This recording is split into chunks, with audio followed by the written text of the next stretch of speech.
வணக்கம், நான் உங்க வாசன் டிடிஎஃப் எப்படி இருக்கீங்க? நல்லா இருப்பீங்க நம்புறேன். வயநாட்டில் நிலச்சரிவில் பாதிக்கப்பட்ட மக்களுக்கு வந்து பார்த்தீங்கன்னா நம்ம நிவாரண பொருட்கள் வாங்கியிருக்கோம்.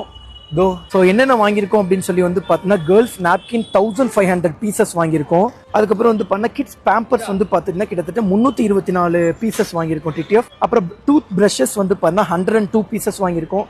அதுக்கப்புறம் பாய் வந்து பார்த்துட்டிங்கன்னா கிட்டத்தட்ட 50 பாய் வாங்கியிருக்கோம். அதுக்கப்புறம் பெட்ஷீட் வந்து பார்த்துட்டிங்கன்னா கிட்டத்தட்ட 100 பெட்ஷீட் வாங்கியிருக்கோம். ரைஸ் வந்து கிட்டத்தட்ட 104 கிலோ ரைஸ் வாங்கியிருக்கோம் டிடிஎஃப். அண்ட் வந்து வீட் வந்து பார்த்துட்டிங்கன்னா கிட்டத்தட்ட 100 கிலோ வாங்கியிருக்கோம் டிடிஎஃப்.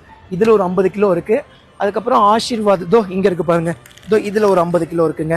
அதுக்கப்புறம் வந்து பண்ணால் ஆயில் வந்து ஒரு 10 லிட்டர் வாங்கியிருக்கோம். அதுக்கப்புறம் பிஸ்கட் பேக்கெட்ஸ் வந்து பார்த்துட்டிங்க மாம்ஸ் மேஜிக் 25 பேக்கெட்டு, பார்லேஜி கிட்டத்தட்ட 260 பேக்கெட்டு, மில்க் பிக்கிஸ் கிட்டத்தட்ட 135 பேக்கெட்டு, பதஞ்சலி வந்து பண்ண 15 பேக்கெட்டு, அதுக்கப்புறம் ரஸ்க் வந்து பண்ண 105 பேக்கெட்டு, அதுக்கப்புறம் வாட்டர் பாட்டில்ஸ் வந்து பார்த்துட்டிங்கன்னா 192 பேக்கெட்ஸ் வாங்கியிருக்கோம் டிடிஎஃப். ஸோ உங்களால் முடிஞ்சால் நீங்களும் வந்து பண்ண கேரளா மக்களுக்கு உதவலாம். நம்ம வயநாட்டில் இருக்கக்கூடிய கல்பட்டா அப்படிங்கிற ஒரு ஊரில் சென்ட் ஜோசப் கான்வென்ட் ஸ்கூலில் வந்து பார்த்தீங்கன்னா நம்ம பொருட்கள்லாம் ஹேண்ட் ஓவர் பண்ணலாம். ஸோ இந்த எல்லா பொருட்களுமே வாங்கிட்டு நான் வந்து பார்த்தீங்கன்னா கேரளாவுக்கு கொண்டு போய் கொடுக்க போகிறேன். ஸோ நம்ம சேனலுக்கு யாராவது புதுசாக வந்திருந்தீங்கன்னா மறக்காம சப்ஸ்கிரைப் பண்ணி பெல் ஐக்கான் தட்டிட்டு இருக்கோங்க. Okay TTF. ஸோ வந்து பார்த்து பத்திரமா இருங்க அண்ட் லவ் யூ ஸோ மச்சுங்க.